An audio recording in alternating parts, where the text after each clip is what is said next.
箱里有2罐容量都是3公升的红茶。小美一家人早上喝了1公升90毫升，下午也喝了一些红茶，总共喝了3公升30毫升。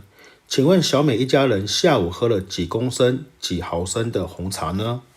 好，在这一题我们第一句话是不会用到的，2罐容量都是3公升的红茶，对于这一题来说没有任何的帮助。那同学想一下，请问今天喝的红茶该怎么去做计算呢？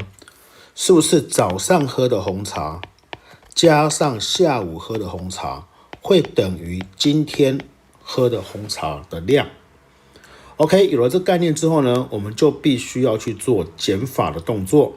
那我们先把这个算式呢先写下来。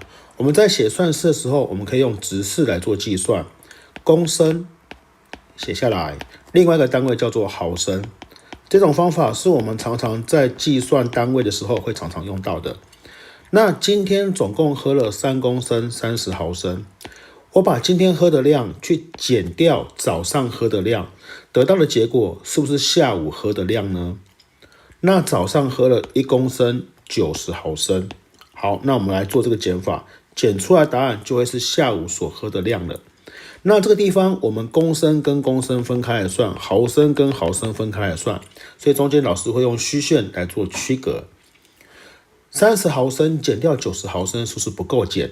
怎么办呢？跟前面的公升借来了1公升，3公升被借走1公升，剩下2公升，而借来的1公升会变成1000毫升，因为1公升会等于1000毫升，加上原本有的30毫升，所以会等于1030毫升。OK， 那算完之后呢，我们就可以去做计算了。